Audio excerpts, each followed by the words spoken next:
বাংলাদেশে এক সাংবাদিক একজনকে জিজ্ঞাসা করছে যে আমাদের শেষ নবীর নাম কি? তো ও বলছে শেখ হাসিনা। কথা বুঝতে পারলেন না?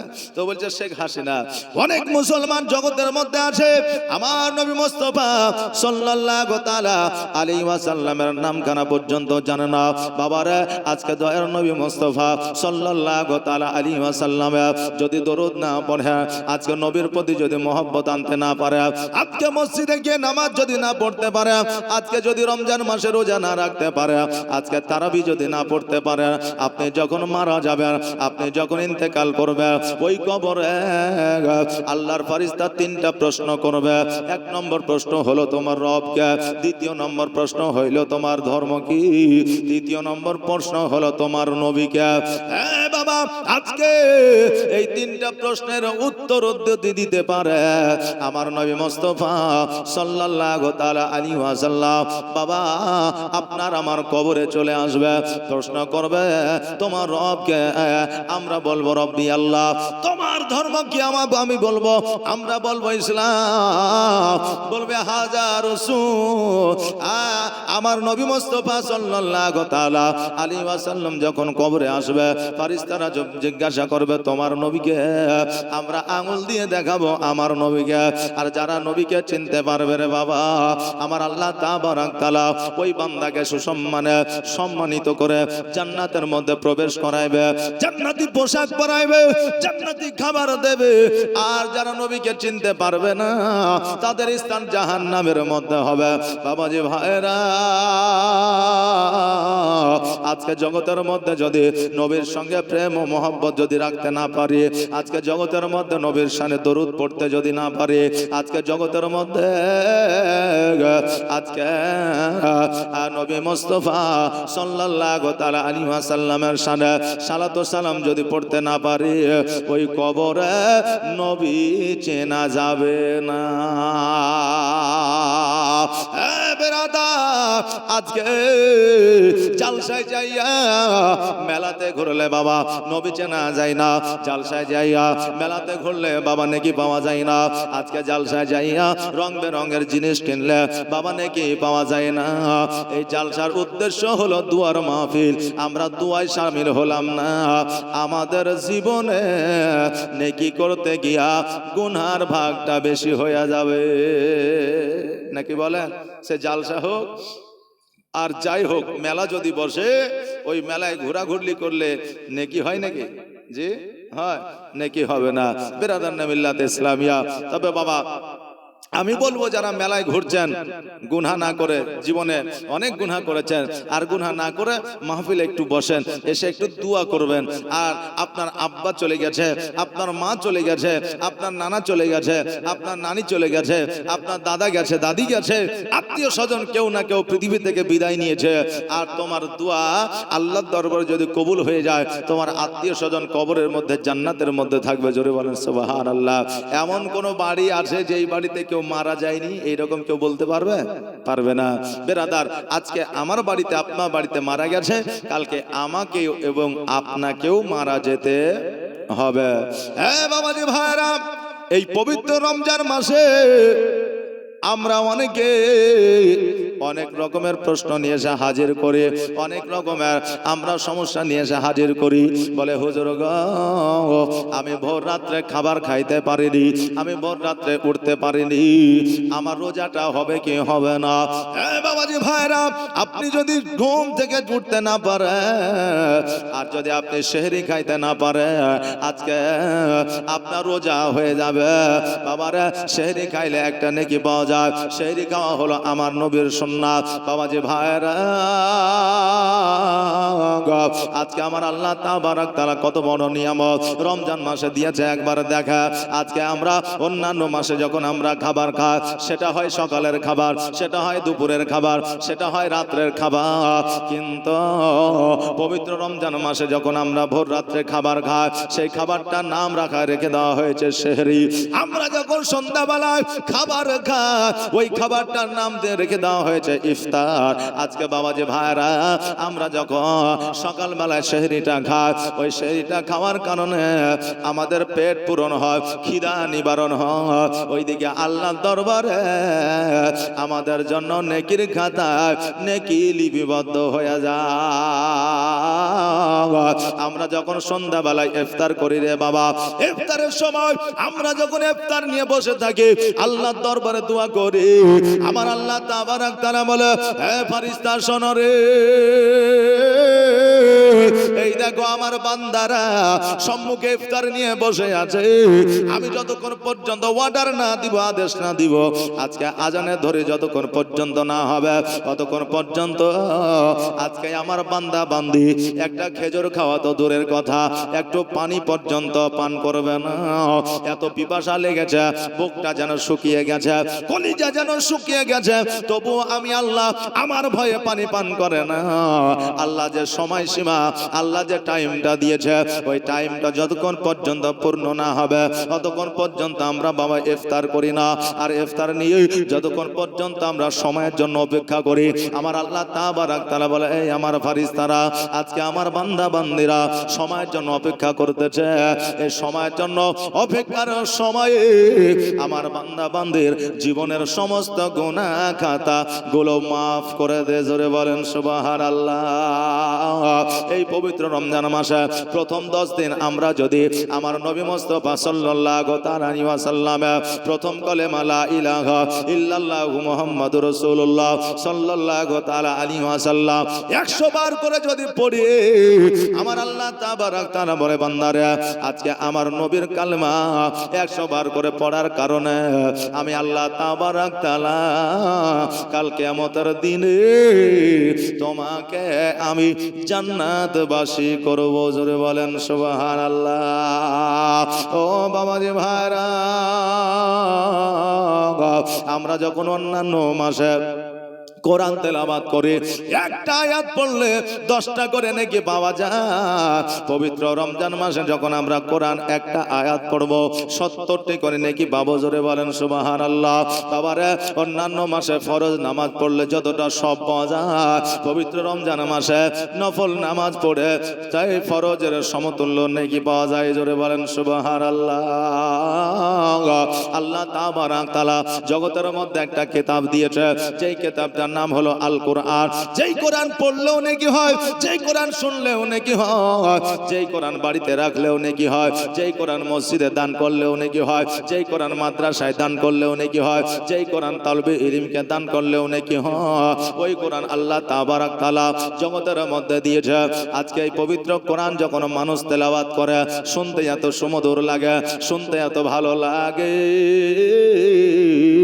যে কোরআনের মোরা প্রেমে পড়ে যায়। জোরে বলেন সুবহানাল্লাহ। এই কোরআনুল কারীম পবিত্র রমজান মাসে সকাল বেলা বাবা ফজরের নামাজের পরে পড়বে সূরা ইয়াসিন, সূরা রহমান বা সূরা ফাতিহা থেকে নিয়ে সূরা নাস পর্যন্ত 1 পারা 2 পারা 3 পারা করে পড়বে।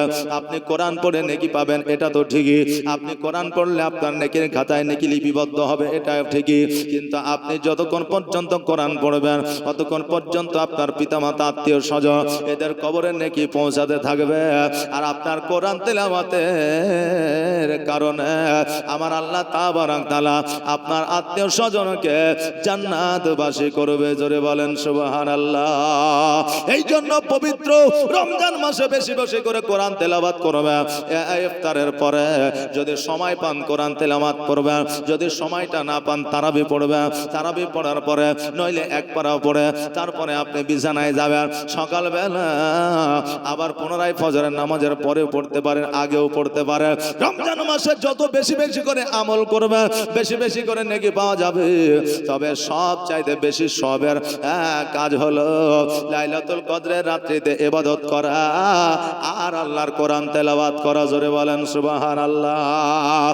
এই কোরআন এমন রে বাবা, এই কোরআন অতীতে যারা শুনেছে, যাদের কানে পৌঁছে গেছে, তারা অন্যান্য ধর্মের মানুষ ছিল, ইহুদি নাসারা কাফের বেদের বাবারে তারা আল্লাহর কোরআনের আওয়াজ শোনার পরে তারা আপনার নিজের ধর্ম ত্যাগ করে নবীর কালমা পড়ে মুসলমান হয়েছে। জোরে বলেন সুবহানাল্লাহ।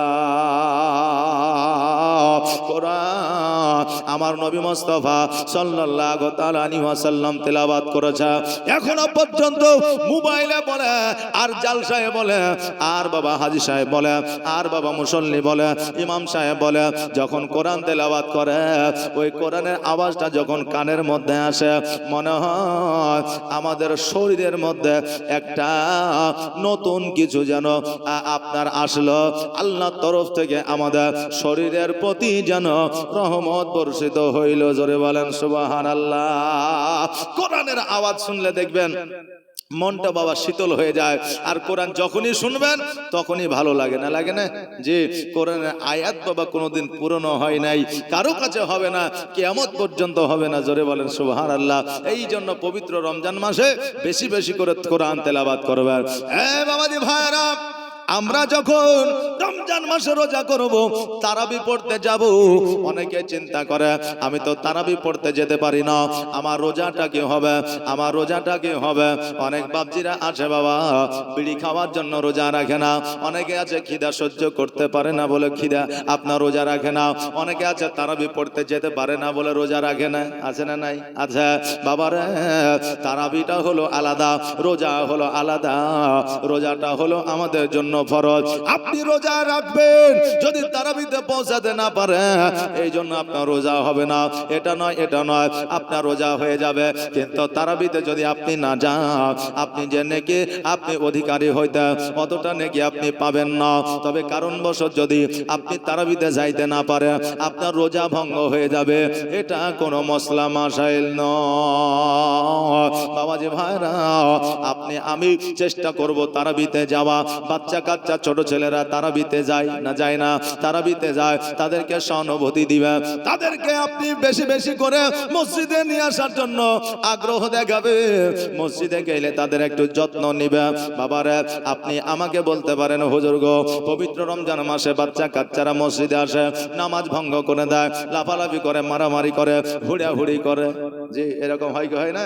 যে এই দেখেন মসজিদে যাবে, এমন এমন ছেলে পিলে আছে বুঝলেন, নামাজে দাঁড়িয়েছে বন্ধু বান্ধব, আর পেছন থেকে বুঝলেন অন্য বন্ধু যাইয়া ওই বন্ধুর কাপড় খানকে তুলে দিবে, যে লুই খানকে তুলিয়ে দিয়ে দুজনে লাগলে মারপিট, এইদিকে হাসাহাসি মারামারি হুড়ে চলছে। আগে যারা মুসল্লি আছে তারা পরবর্তীতে তোরা কাল থেকে মসজিদে আসবে না, তোরা এই করছে সেই করছে হ্যান করছে, এই কথা বলবেন না, কারণ এটা হচ্ছে সুন্নাতের বরখলাফ। কারণ আমার নবী বলেছেন যারা বাচ্চা হবে তারা মসজিদে এসে একটু হই হট্টগোল করবে, আর তাদেরকে বুঝাইতে হবে মসজিদে আসার জন্য বারণ করা যাবে না। কারণ আজকে যদি আপনি বারণ করে দেন, মসজিদ থেকে যদি চলে যায়, ও যদি আর মসজিদের দিকে আপনার সম্মুখীন না হয়, যদি আগ্রহী না হয়, এর জন্য পুরো আপনার গুনাহ আপনার হবে। কথা কি বুঝতে পারলেন? এই জন্য আমার নবী বলেছেন, যখন দেখবে মসজিদে বাচ্চাদের পেছনে কিচির মিচির আওয়াজ নাই, চিল্লা চিল্লি নাই, হুড়াহুড়ি নাই, জানবেন পরবর্তীতে আমাদের ভবিষ্যতে মসজিদের মুসল্লি থাকবে না। কথা বুঝতে পারলেন না? এই জন্য বাচ্চা কাচ্চারা আসবে পবিত্র রমজান মাসে, তাদেরকে সহানুভূতি দেখাবেন, তাদেরকে ভালোবাসা দিবেন, তাদেরকে বুঝাবেন যে এই রকম ভাবে নামাজ হয় না, দরকার হলে মাঝে মাঝে নিয়ে নেবেন, একটা আপনারা আইন চালু করবেন। তবে বাচ্চাদেরকে মসজিদ থেকে আপনি বাড়ি পাঠিয়ে দিবেন না, বাচ্চাদের আসতে বারণ করবেন না। বাবাজি ভাইরা, এইভাবে তারাবির নামাজ আমরা যদি আদায় করি, তারাবির নামাজ যদি আমরা পড়ি, 30টা তারাবি যদি কমপ্লিট করতে পারি, তারাবি যদি আল্লাহ কবুল করে না, আজকে আমাদের জীবনের গুনাহগুলো মাফ হয়ে যাবে। আরে বাবা, আজকে পৃথিবীর মধ্যে অনেক মতভেদ রয়েছে, কেউ বলছে 8 রাকাত তারাবি, কেউ বলছে 20 রাকাত তারাবি। আজকে আমরা আহলে সুন্নাত ওয়াল জামাতের মানুষ, আমরা বলি 20 রাকাত তারাবি। আপনি বলবেন হুজুর আজকে আহলে হাদিসরা বলতেছে, আজকে অন্যান্য আপনার লামাযহাবীরা বলতেছে 8 রাকাত তারাবি মক্কা মদিনায় হয়। বাবাজি ভাইরা, যারা মক্কা মদিনায় গিয়েছে হজ করার জন্য, তাদেরকে জিজ্ঞাসা করে নেবেন মক্কা মদিনায় এখনো পর্যন্ত 20 রাকাত তারাবি হয়। এই এই জন্য আমাদের নবী মুস্তাফা সাল্লাল্লাহু তাআলা আলাইহি ওয়াসাল্লামের সাহাবীগণ 20 রাকাত তারাবি পড়েছে, আমরাও 20 রাকাত তারাবি পড়বো, বলেন ইনশাআল্লাহ। এটা আওয়াজ দিয়ে বলেন না ইনশাআল্লাহ। এ বেরাদার, এই পবিত্র রমজান মাসে বেশি বেশি করে কোরআন তেলাওয়াত করতে কেন বলছি? কারণ আমার নবী মুস্তাফা সাল্লাল্লাহু তাআলা আলাইহি ওয়াসাল্লাম পবিত্র রমজান মাসে কোরআন তেলাওয়াত করেছে, আর একটা বাচ্চা মসজিদের পাশে বসে আপনার খেলাধুলা করতে আছে, যেমনই ওই বাচ্চাটার কানে কোরআনের আপনার আওয়াজটা ভেসে আসলো, ওই বাচ্চা বলে হায় রে, এত সুন্দর আওয়াজ কোথা থেকে আসে? গুটি গুটি পায়ে যেন আগিয়ে গেল। আগিয়ে যাওয়ার পরে আপনার মসজিদের দরওয়াজার সম্মুখে দাঁড়ায়া আছে, আমার নবী যেন সকালবেলা কোরআন তেলাওয়াত করতে আছে। এবার বাবারা, ওই বাচ্চা দাঁড়িয়ে দাঁড়িয়ে আমার নবীজির কোরআন তেলাওয়াত শুনতে আছে, আর আমার নবীজি কোরআন যেন আপনার পড়তে আছে। এবার আমার নবী মুস্তাফা যখন কোরআন তেলাওয়াতটা বন্ধ করলেন, বন্ধ করার পরে যখন বাড়ির দিকে অগ্রসর হইলেন, দেখছে যেন একটা বাচ্চা যেন আপনার দাঁড়িয়ে আছে। আমার নবীজি বললে, বাচ্চারে তুমি আজকে এই জায়গায় দাঁড়িয়ে আছো, কারণটা কি? বলে হুজুর গো, আপনি যে কিতাবখানা আপনি পড়তেছিলেন, ওই কিতাবখানা কি কিতাব? আজকে এত সুমধুর কণ্ঠে আপনি পড়তেছিলেন, এত সুন্দর লাগতেছিল হুজুর, আরো একবার যদি পড়তেন আমি শুনতাম। আমার নবী বলে, বাচ্চা এখন আর আমি পড়বো না, আগামী কালকে আবার এই সময় পড়বো। এবার বাবারা, ওই বাচ্চা কিন্তু বাড়িতে চলে গেছে। পরের দিন সকালবেলা আবার এসে মসজিদে দাঁড়িয়ে গেছে। নবী আমার কোরআন তেলাওয়াত করার পরে আবার যখন বাইরে বের হচ্ছে, বের হওয়ার পরে দেখছে যেন বাচ্চা দাঁড়িয়ে আছে। বাচ্চাটি বলে, হুজুর গো, আজকে আপনি যে কিতাবখানা পড়ে এত সুমধুর কণ্ঠে এত সুন্দর লাগে, নবী গো, আজকে ওই আওয়াজে যেন আমি পাগল হয়ে গেছি, ওই আওয়াজের যেন প্রেমে পড়ে গেছি। ইয়া রাসূলুল্লাহ, ইয়া হাবিবাল্লাহ, নবী গো, আজকে আমিও এই রকম করে ওই কিতাবখানা পড়তে চাই। আমার নবী মুস্তাফা সাল্লাল্লাহু তাআলা আলাইহি ওয়াসাল্লাম বললেন, এ বাচ্চা শোনো রে, আজকে কিতাবখানা তোমাকে পড়তে গেলে, আমার মতো করে সুন্দর করে পড়তে গেলে, তোমাকে সর্বপ্রথম ইসলাম ধর্ম গ্রহণ করতে হবে। ইসলাম ধর্ম গ্রহণ করার পরে আজকে কিতাবখানা তুমি পড়তে পারবে। কেন না, কেন না, আজকে ইসলাম ধর্ম না গ্রহণ করলেও অনেকে কোরআন তেলাওয়াত করে, কিন্তু বাবারে, যারা বেধর্মে কোরআন তেলাওয়াত করে তারা কিন্তু মহব্বতের সহিত আপনার কোরআন তেলাওয়াত করে না। তারা জানার জন্য, বোঝার জন্য কোরআন তেলাওয়াত করে, কোরআনের ভুল খোঁজার জন্য তারা কোরআন তেলাওয়াত করে। কিন্তু নবীর কালমা পড়ে যদি কোরআন পড়া হয়, ওই কোরআনের প্রতি মহব্বত আলাদা হয়ে যায়। এই জন্য আমার নবী বলে, বাচ্চা আজকে তোমাকে আগে নবী আমার কালেমা পড়ে নিতে হবে, তারপরে কোরআন তেলাওয়াত করবে। বাচ্চাটা বলল, হুজুর গো, আমার মা মূর্তি পূজা করে, আমার মা পাথর পূজা করে, সূর্য পূজা করে, আমার আব্বা মূর্তি পূজা করে, পাথর পূজা করে। ইয়া রাসূলুল্লাহ, আজকে আমার মা আব্বাকে বুঝাইব, আমার মা আব্বা যদি মেনে নেয়, আমরা সকলে এসে আপনার কাছে কোরআন তেলাওয়াত করব, আপনার কাছে কালমা পড়ব, আমরা মুসলমান হয়ে যাব। নবী আমার বলে, বাচ্চারে, আজকে তোমার মাকে গিয়ে বলো, তোমার মা যদি কালমা পড়ে না, তোমার আব্বা যদি কালমা পড়ে না, আজকে তোমাকে কোরআন তেলাওয়াত করতে কেউ বাধা দিতে পারবে না। ওই বাচ্চা বাড়িতে গেল, বাড়িতে যাওয়ার পরে মা বাবাকে বলল, মা বাবা এই কথা শুনিয়া বাচ্চা দেখলো, বাচ্চার মা বাবা দেখলো, আজকে বাচ্চাকে যদি আমরা আবারও পুনরায় খেলাধুলার জন্য বাইরে আমরা পাঠিয়ে দিই, মোহাম্মদ আজকে আমার বাচ্চাকে জাদু করে নিবে। কারণ কাফেররা ওই সময় আমার নবী মুস্তাফা সাল্লাল্লাহু তাআলা আলাইহি ওয়াসাল্লামকে অনেকে জাদুকর বলে আখ্যায়িত করেছে, জোরে বলেন নাউজুবিল্লাহ।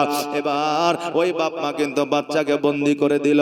বন্দি করে দেওয়ার পরে ওই বাচ্চাকে বলল, শোনো রে, আজকে তুমি বাইরে যেতে পারবে না, আজকে মুহাম্মদের কাছে যাইতে পারবে না, কারণ তার কাছে গেলে হয়তো তোমাকে কালেমা পড়ে মুসলমান বানিয়ে নিবে, অতএব তোমাকে যেতে দেওয়া হবে না। ওই বাচ্চাটাকে ঘরের মধ্যে বন্দি করে দিল। বন্দি করে দেওয়ার পরে একদিন, 2 দিন, 3 দিন, 4 দিন, 5 দিন, 7 দিন যেন বাবা অতিবাহিত হয়ে যায়। এবার যখন 10 দিন 12 দিন পার হয়ে গেছে, এবার মা বলতেছে, স্বামী গো, আজকে বাচ্চাটা হয়তো মোহাম্মদকে ভুলে গেছে, আজকে হয়তো মসজিদ ভুলে গেছে, আজকে হয়তো কালেমার দাওয়াত ভুলে গেছে, বাচ্চাটিকে আর ঘরের মধ্যে বন্দি করে রাখা হবে না, আজকে ছেড়ে দেন, হয়তো আর সেই জায়গায় যাবে না। এবার ওই বাচ্চাটিকে যেন আপনার ঘর থেকে যেন বার করে দেওয়া হলো, যেন বাবা আপনার ছেড়ে দেওয়া হলো। বলে, বাচ্চারে তুমি মোহাম্মদের কাছে যাবে না। এ বাবা, আমরা যারে একটা বাচ্চা যখন আমাদের কাছে অনেক কিছু আবদার করে, তাকে যদি ভুলে দেওয়া হয়, দেখবেন বাচ্চাটা ভুলে যায়। কিন্তু বাবারে, এটা তো ভুলার মতো জিনিস নয়। ওই বাচ্চাকে যখন ছেড়ে দেওয়া হয়েছে, সঙ্গে সঙ্গে আমার নবী মুস্তাফা সাল্লাল্লাহু তাআলা আলাইহি ওয়াসাল্লামের কাছে হাজির হয়েছে। জোরে বলেন সুবহানাল্লাহ। নবী আমার বলে, বাচ্চারে, আজকে তোমাকে অনেক দিন ধরে দেখা যায় না, আজকে তুমি কোথায় ছিলে? বলে, হুজুর গো, আমার আব্বা মা আমাকে বন্দি করে রেখেছিল, আমার আব্বা মা আমাকে ঘরের মধ্যে আটক করে রেখেছিল। ইয়া রাসূলুল্লাহ, ইয়া হাবিবাল্লাহ, নবী গো, আপনার কোরআন তেলাওয়াতের আওয়াজে আমি বড় মুগ্ধ ছিলাম, আমি বড় পাগল ছিলাম, আমি আপনার কোরআন তেলাওয়াতের প্রেমে পড়ে গিয়েছিলাম। নবী গো, আজকে প্রেমে পড়ে যাওয়ার কারণে আজকে আমাকে ঘরের মধ্যে আমার বাবা মা বন্দি করে দিয়েছিল। ইয়া রাসূলুল্লাহ, আমি ঘরের মধ্যে বন্দি ছিলাম ঠিকই, কিন্তু আপনি যখন কোরআন তেলাওয়াত করতেন, এই কোরআন তেলাওয়াতের আওয়াজ আমার কানে গিয়ে পৌঁছাতো। জোরে বলেন সুবহানাল্লাহ। কারণ নবীর প্রেমে যারা পাগল হয়ে যায় রে বাবা, নবীর আশিক যারা হয়ে যায়, তারা নবীকে শব্দের মাধ্যমে আমার নবীকে দর্শন করে নেয়। জোরে বলেন সুবহানাল্লাহ। তাদেরকে বাবা মক্কা মদিনায় নবীজিকে দেখার জন্য যেতে হয় না, তারা চক্ষু বন্ধ করলে নবীকে দেখতে পায়। এটাই হলো নবীর প্রেমিক, নবীর আশিক। কারণ যারা নবীর পাগল হয়, আজকে তারা দুনিয়ার মধ্যে পাগল বলে আখ্যায়িত পায়। নবীর প্রেমে পাগল হইলে, নবীর প্রেমে পাগল হইলে আমার আল্লাহ তাআলা খুশি। নবীর দরুদ পড়ো দিবানিশি, নবীর প্রেমে পাগল হইলে, নবীর প্রেমে পাগল হইলে আমার আল্লাহ তাআলা খুশি। নবীর দরুদ পড়ো দিবানিশি, নবীর দরুদ পড়ো দিবানিশি। ও কি নবীর প্রেমে পাগল হইলে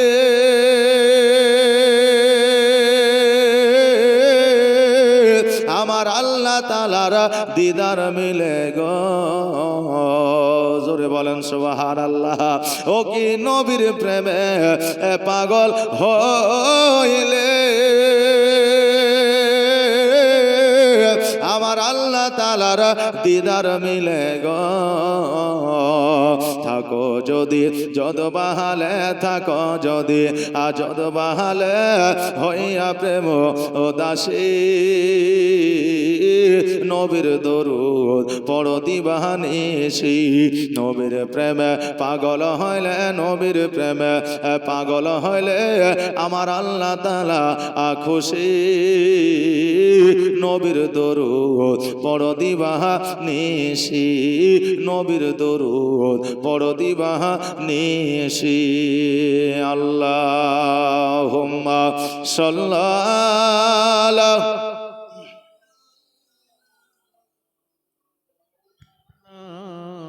মুহাম্মদ ওয়া আলা আলি সাইয়্যিদিনা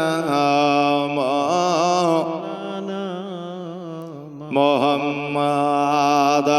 এ বাবাজি ভাইরা, ওই বাচ্চা বলে, ইয়া রাসূলুল্লাহ, আমাকে আমার বাবা মা ঘরের মধ্যে বন্দি করে রেখেছিল ঠিকই, কিন্তু নবী গো, গো আপনি যখন কোরআন তেলাওয়াত করতেন না ওই কোরআন তেলাওয়াতের আওয়াজ আমার কানে গিয়ে পৌঁছাতো। জোরে বলেন সুবহানাল্লাহ। বাচ্চা আমার নবী মুস্তাফা সাল্লাল্লাহু তাআলা আলাইহি ওয়াসাল্লামকে যখন বাবা এই কথা বললে আমার নবী মুস্তাফা সাল্লাল্লাহু তাআলা আলাইহি ওয়াসাল্লাম বললে বাচ্চারে আজকে এইখান থেকে কোরআনের আওয়াজ যখন তোমার কানে পৌঁছে গেছে আল্লাহ তোমাকে হেদায়েত করেছে। হ্যাঁ বাবাজি ভাইরা, আল্লাহ তাবারাক তাআলা আপনাকে যতক্ষণ পর্যন্ত হেদায়েত না করবে ততক্ষণ পর্যন্ত আপনি মসজিদে যাইতে পারবেন না, ততক্ষণ পর্যন্ত রোজা করতে পারবেন না, ততক্ষণ পর্যন্ত নামাজ পড়তে পারবেন না, ততক্ষণ পর্যন্ত আপনার দ্বারা হজ হবে না। আল্লাহর হেদায়েতের দরকার আছে, প্রয়োজন আছে রে বাবা। আমার নবীজি বলে বাচ্চা আল্লাহ তোমাকে হেদায়েত করেছে, অতএব তুমি কোরআনের আওয়াজ কানা শুনতে পাও। বাচ্চা বলে ইয়া রাসূলুল্লাহ ইয়া হাবিবাল্লাহ নবী গো, অতএব আপনার কালেমা কানা আমাকে পড়ে আনে। আমার আব্বা কালেমা পড়ুক আর না পড়ুক, আমার মা কালেমা পড়ুক আর না পড়ুক, আপনি আমাকে কালেমা খানি পড়ে আনা। তবে আমার বলে বাচ্চা আজকে তোমাকে কালেমা পড়ে আনিলে হয়তো তোমার প্রতি অত্যাচার হতে পারে, হয়তো তোমার প্রতি আঘাত হতে পারে, হয়তো তোমার আব্বা মা তোমাকে আঘাত করতে পারে, আবার পুনরায় তোমাকে ঘরের মধ্যে বন্দি করে দিতে পারে। বাচ্চা বলে হুজুর গো কালেমা খানি পড়ে আনে মুসলমান বানায় না, আমার আব্বা মা যদি আমাকে ত্যায্য পুত্র করে দেয়, আমার আব্বা মা যদি আমাকে মারতে মারতে ইহ জগৎ ছেড়ে পর জগৎ গমন করে দেয়, তবুও আমি আজকে এই সুযোগ হারাতে চাই না। জোরে বলেন সুবহানাল্লাহ। বাচ্চার মহব্বত আমার নবীর প্রতি দেখা, আল্লাহর কোরআনের প্রতি দেখা। আর আজকে বর্তমানে আমরা নবীর প্রতি আপনার মহব্বত করতে জানলাম না। আমরা মুসলমান ঘরে জন্ম নিয়ে বাড়িতে একটা কোরআন রাখতে শিখলাম না। বাড়িতে যদি একটা কোরআন থাকে তা আমরা বলি যে মসজিদে রেখে গে, বাড়িতে পড়ার লোক নাই, নাকি বলে যে মসজিদে রেখে গে বাড়িতে পড়ার লোক নাই। এ বাবা আপনি জানেন না হয়তো বাড়িতে কোরআন যদি না পড়েন তো বাড়িতে শয়তানি ওয়াসওয়াসা হয়, এটা ঠিকই, কিন্তু বাড়িতে কোরআন যদি থাকে আপনার বাড়িতে বালা মুসিবত আসে না। জোরে বলেন সুবহানাল্লাহ। বেরাদার এই জন্য বাড়িতে কোরআন রাখবেন। আজকে বাড়ি যখন আপনি তৈরি করছেন তো বাড়ি তৈরি করার সময় আপনি একটা প্ল্যান করছেন। কি প্ল্যান? বলে এখানে কিচেন হবে, এখানে বাথরুম হবে, এখানে রুম হবে, এখানে ডাইনিং হবে, এখানে গ্যালারি হবে, এখানে আলমারি হবে। আমরা এরকম ড্রয়িং করি কি করি না? করি। তারপরে বাড়ি করি। বেরাদার দেখবেন অন্যান্য ধর্মের মানুষ হিন্দু জৈন খ্রিস্টান যখন দেখবেন বাড়ি করবে তারা সব কিছু করার পরও একটা জায়গা রাখবে যে এই জায়গাটা আমরা মন্দির রাখবো বা এই জায়গাটায় আমরা একটা মূর্তি রাখবো, নাকি বলেন? এরকম জায়গা তারা করে। তা আমরা মুসলমান আমরা কিন্তু বাড়ি করি লক্ষ লক্ষ টাকা খরচ করে, এটা ঠিকই, কিন্তু একটা কোরআন রাখবো এইরকম জায়গা আমরা করতে পারি না। আমাদের কোরআন রাখার জায়গা কোথায়? মসজিদে। বলে মসজিদে নিয়ে চলে যায়, নাকি? একটু কোরআন যদি ছিঁড়ে যায় বলে ইমাম সাহেবকে দিয়ে যায়, একটু কোরআন যদি ফেটে যায় বলে ওই মাদ্রাসাতে দিয়ে যায়, নাকি বলে? সুবহানাল্লাহ সুবহানাল্লাহ। বেরাদার তা আমরা মুসলমান হয়ে কোরআনকে মহব্বত করতে শিখলাম না, নবীকে মহব্বত করতে শিখলাম না। আচ্ছা বলেন কাল কিয়ামতের দিনে আমাদেরকে নবী শাফাত লাভ করাইবে, সেদিন কি আমরা নবীকে চিনতে পারবো নবীর প্রতি মহব্বত না রাখলে? হ্যাঁ বাবাজি ভাইরা, এই বাচ্চা কত মহব্বত রেখেছে। বলে হুজুর গো জলদি করে আপনি আমাকে কালেমা খানি পড়েন। আমার নবী মুস্তাফা সাল্লাল্লাহু তাআলা আলাইহি ওয়াসাল্লাম সঙ্গে সঙ্গে কালেমা তাইয়্যিবা পড়িয়ে নিলেন। লা ইলাহা ইল্লাল্লাহ, বলো লা ইলাহা ইল্লাল্লাহ, লা ইলাহা ইল্লাল্লাহ। ইল্লাল্লাহু মুহাম্মাদুর রাসূলুল্লাহ সাল্লাল্লাহু তাআলা আলাইহি ওয়াসাল্লাম। এই বাচ্চাকে কালেমা খানা যখন পড়া নিলেন, বাচ্চা যেন খুশি হয়ে গেল। আরে বাচ্চা বাড়িতে চলে আসলো। বাড়িতে আসার পরে বলে, মা আজকে আমি নবীর কালমা পড়ে নিয়েছি। ওগো আব্বা, আজকে আমি নবীজির কালমা পড়ে নিয়েছি, আমি মুসলমান হয়ে গেছি। সঙ্গে সঙ্গে ওই বাচ্চাকে বাবা আঘাত করতে শুরু করলো। আজকে আমাদেরকে না বলিয়া তুমি কেন ইসলাম ধর্ম গ্রহণ করেছ? নবীর কালমা কেন পড়েছ? তোমাকে বন্দী করে রেখেছিলাম, নবীর কাছে যাইতে বারণ করেছিলাম, তবুও তুমি চলে গেছ। আর আজকে তুমি মুসলমান কেন হয়েছ? ওই সন্তানের প্রতি যখন বাবা আঘাত করতে লাগলো, যখন সন্তানকে মারতে লাগলো, ওই সন্তান ছুটে যেন আমার নবীর কাছে পালিয়ে আসলো। আমার নবীজিকে বলে, ইয়া রাসূলুল্লাহ, ইয়া হাবিবাল্লাহ, নবী গো, আজকে আপনি আল্লাহর পয়গম্বর, আপনি দোয়া করে দিলে আপনার দোয়া নাকি কবুল হয়ে যায়। নবী গো, একবার আমার আব্বা মায়ের জন্য দোয়া করে দেন, আমার মতো আমার আব্বা মাও যেন আপনার কলেমা পড়ে না। ইয়া রাসূলুল্লাহ, আমার মা আমাকে আঘাত করেছে, আমার আব্বা আমাকে আঘাত করেছে, একটু দোয়া করে দেন। আমার নবী মুস্তাফা সাল্লাল্লাহু তাআলা আলাইহি ওয়াসাল্লাম বলছে, ঠিক আছে, তোমার জন্য দোয়া করে দেব। বাচ্চা বলে, হুজুর আজকে আমি বাড়ির দিকে রওনা হইলাম, আজকে আমি দেখতে চাই আপনার দোয়া আগে পৌঁছায় না, আমি দৌড়ে গিয়ে আগে পৌঁছায়। জোরে বলেন সুবহানাল্লাহ। নবী আমার হাত দুখানা উত্তোলন করলে বাচ্চা ছুটতে আরম্ভ করলো বাড়ির দিকে। এবার যখন বাড়িতে গিয়ে পৌঁছে গেছে, দেখছে যেন তার আব্বা মা গোসল করে পবিত্রতা অর্জন করে দরওয়াজার সম্মুখে যেন দাঁড়িয়ে আছে। জোরে বলেন সুবহানাল্লাহ। ওই বাচ্চার আব্বা মা বলছে, বেটারে তোমাকে আমরা আঘাত করেছি, মেরেছি, আমরা পরে অনুতপ্ত হয়েছি, আমরা মেরে ভুল করেছি, এই জন্য আমরা গোসল করে পবিত্রতা অর্জন করে তোমার জন্য দাঁড়িয়ে আছি। তুমি আসবে আর তোমাকে সঙ্গে করে নিয়ে গিয়ে তোমার নবী মুস্তাফার কাছে যাব, আর আমরাও কালেমা পড়ে মুসলমান হয়ে যাব। বাচ্চা বলে, আল্লাহ গো, আজকে আমার আগে আমার নবীর দোয়া পৌঁছে গিয়েছে। আল্লাহ, আজকে আমার নবীর ওসিলা আজকে আমার পিতা মাতাকে হেদায়েত তুমি করেছ। ওই বাচ্চা আব্বা মাকে সঙ্গে করে নিয়ে আমার নবীর কাছে পৌঁছে গেলেন। আর আমার নবীর কাছে পৌঁছে যাওয়ার পরে আব্বা মাকে কালেমা পড়ে মুসলমান বানাইলেন। আর আমার নবী মুস্তাফা সাল্লাল্লাহু তাআলা আলাইহি ওয়াসাল্লাম ওই বাচ্চাটার নাম রাখলে উমার। জোরে বলেন সুবহানাল্লাহ। হ্যাঁ বাবাজি ভাইরা, আমার নবী মুস্তাফা সাল্লাল্লাহু তাআলা আলাইহি ওয়াসাল্লাম কাউকে বাবা তলোয়ারের আঘাত দেখায়া, কাউকে ভয় দেখায়া, কাউকে বাবা ক্ষমতা দেখায়া মুসলমান বানাইনি রে বাবা। আমার নবীজির আখলাক চরিত্র ব্যবহার দেখিয়া আজকে বেধর্মিকরা মুসলমান হয়েছে। সুবহানাল্লাহ। একজন মায়ের একটা মাত্র সন্তান, তাই সেই মা আপনার স্বামী হারা, ওই মায়ের স্বামী না বিবাহ করেছে, সেই দিন একটা কাপড় পেয়েছে, কাপড়টা বাবা ছিঁড়ে গেছে, মায়ের শরীরে পোশাক নাই।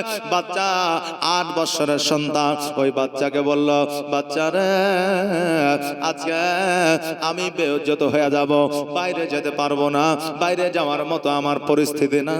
অতএব বাচ্চা, তোমার আব্বা আমাকে বিবাহ করেছিল, সেই দিন একটা কাপড় দিয়েছিল, আর দ্বিতীয় কাপড় দিতে পারে না।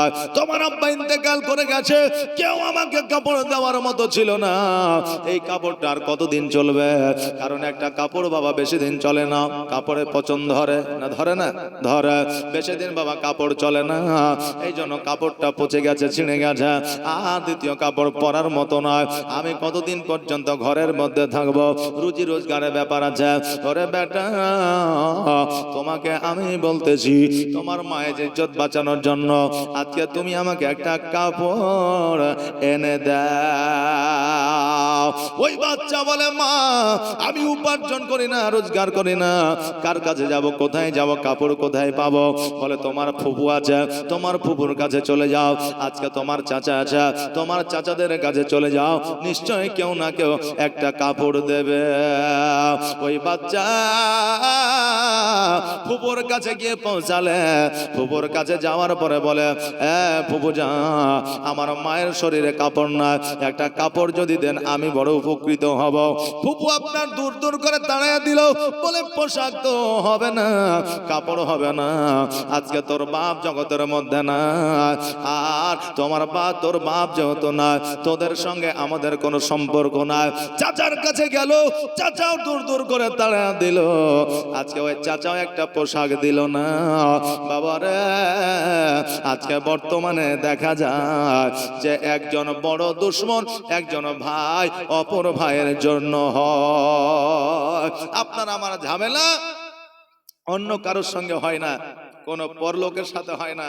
যে আজকে আপনি ইসলামপুরের মানুষ, ভগবান গলাতে গিয়ে আপনার যুদ্ধ করবেন না, কিন্তু দেখবেন যুদ্ধটা হয় ভাই আর ভাই, নাকি বলে? দেখবেন চাচার ভাতিজায়, বাপ আর বেটায়, যে ঝামেলাটা এদের সঙ্গে হয়। তো এরা তো রক্তের সম্পর্ক এদের, এদের মধ্যে ঝামেলা হবে কেন? মহব্বত হবে। আমাদের মনটা কত নিকৃষ্ট যে আমরা নিজের রক্তের সঙ্গে যুদ্ধ লাগিয়ে দিই, নাকি বলে? সুবহানাল্লাহ। আমাদের মধ্যে প্রতিহিংসাটা বেশি। চাচা বললো, তোর আব্বা যখন জগতের মধ্যে না, আজকে তোদের সঙ্গে আমাদের কোনো সম্পর্ক না, যা যা, আমি তোমাকে পোশাক কাপড় দিতে পারবো না। বাবারে, একজন মায়ের শরীরে যদি কাপড় না থাকে, একজন সন্তান কি সহ্য করতে পারবে? পারবে? আপনার মায়ের যদি শরীরে কাপড় না থাকে, আমার মায়ের শরীরে যদি কাপড় না থাকে, এই বিয়োজ্জত আমিও পারবো না সহ্য করতে, আপনিও পারবেন না। ওই বাচ্চা রাস্তার ধার দিয়ে কান্না করতে করতে চলে আসছে। একজন যুবক ওই বাচ্চাকে দেখে বলে, বাচ্চারে, আজকে তুমি এত অঝর নয়নে কেন কান্না করতেছ? আজকে এত অঝর নয়নে তোমার চোখে কেন পানি আছে? বড় বলো, আমাদের মনে দয়া হয়, মায়া হয়। বাচ্চা যদি আপনার রাস্তার ধারে কান্না করে, দেখবেন ওই বাচ্চাকে আমরা জিজ্ঞাসা করি, কেন কান্না করছো, কেন, কি বিষয়টা, কি বলি কি বলি না, মায়া হয়, দয়া হয়। একজন যুবক বলছে, বাচ্চা তুমি কেন কান্না করো? ওই যুবক বলতেছে, আমি যে কেন কান্না করি এই কথা আপনাকে যদি বলি, আজকে আপনি আমাকে কি একটা কাপড় দিতে পারবে? বলে, আমার মা আজকে ঘরের মধ্যে বসে আছে, আমার মায়ের শরীরে কাপড় না, একটা কাপড় আমার আব্বা কিনে দিয়েছিল, ওই কাপড়টা পচে গিয়েছে, আমার আব্বা জগতের মধ্যে না, ইহ জগৎ ছেড়ে পর জগৎ গমন করেছে। হ্যাঁ যুবক, একটা কাপড় কি আপনি দিতে পারবেন? ওই যুবক বলতেছে, শোনো রে বাচ্চা, আজকে আমি কাপড় দিতে পারবো না, তবে মক্কা নগরে এমন একটা যুবক আছে, সে তোমাকে কাপড় দিতে পারবে। বলে কে? বলে ওই যুবকটা হলো আখিরি পয়গম্বর মুহাম্মদুর রাসূলুল্লাহ সাল্লাল্লাহু তাআলা আলাইহি ওয়াসাল্লাম। বাচ্চা বলতেছে, না না না, আমি ওই মুহাম্মাদের কাছে যাইতে পারবো না, কারণ আমার মায়ের কাছ থেকে শুনেছিলাম ওই লোকটা নাকি জাদুকর, ওর কাছে যেই যাবে তাকে নাকি তার আয়ত্তে করে না। এবার ওই যুবক বলল, তুমি গেলে যাও, না গেলে না যাও, আমি কিছু বলবো না, তবে গেলে পরে নিশ্চয় তুমি একটা কাপড় পাবে। তবে বাচ্চা তুমি ওই লোকটার কাছে গিয়ে সহযোগিতা চাইবে, তুমি আগে বলবে আমি তোমার ইসলাম ধর্ম কবুল করব না, আমি কালেমা পড়ব না, কোরআন পড়ব না, আমার একটা কাপড়ের প্রয়োজন, একটা কাপড় আপনি দিবেন কিনা এই কথা বলবে। ইসলাম ধর্মের সাথে কোনো তোমার চাওয়ার সম্পর্ক নয়। এবার ওই বাচ্চা বাড়িতে আসলো, আসার পরে মাকে বলল, মা বলল বেটারে আমি সারা জীবন উলঙ্গ অবস্থায় থাকবো, আজকে আমার কাপড় না হলেও চলবে, কিন্তু তুমি ওই আখেরি পয়গম্বরের কাছে যেও না, কেন না ওই লোকটা হলো মস্ত বড় জাদুকর। জোরে বলেন নাউজুবিল্লাহ। তার কাছে গেলে তোমাকে কালেমা পড়ে নিবে, তার কাছে গেলে তোমাকে মুসলমান বানায় নিবে। ওই বাচ্চাটা বাড়ির বাইরে এসে চিন্তা ভাবনা করে আর বলে আমি তো ওই লোকটার কাছে যাইয়া তাকে বলবো আমি ধর্ম গ্রহণ করব না, আমার একটা কাপড়ের প্রয়োজন। যুবক বলল নিশ্চয় উপকার করবে, হেল্প করবে, সহযোগিতা করবে। একবার যেয়ে দেখি, এবার বাচ্চা মাকে না বলিয়া গুটি গুটি পায়ে আমার নবীর কাছে হাজির হইলে, আর আমার নবী যে বাচ্চাদের দেখতে পাইলে বেশি খুশি হইতা, বাচ্চাদের স্নেহ দিতেন, মায়া মমতা দিতেন, বাচ্চাদের আদর যত্ন করতে। যেমন এই বাচ্চাটাকে দেখেছে, আমার নবী যে বলতেছে বাচ্চা কাছে এসো, কাছে এসো। বাচ্চা বলল না না না আমি কাছে যাব না। বলে তবে কিসের জন্য এখানে এসেছো?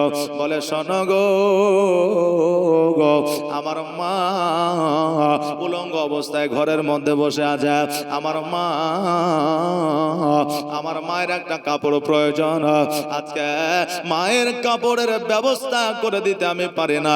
আজকে আমার চাচারা কাপড় দেয় না, আমার ফুপুরা কাপড় দেয় না, পাড়া প্রতিবেশী কাপড় দেয় না, গ্রামবাসী দেয় না, আত্মীয় স্বজন দেয় না, তাই আপনার কাছে এসেছি, আজকে আপনার কাছে একটা কাপড় চাই।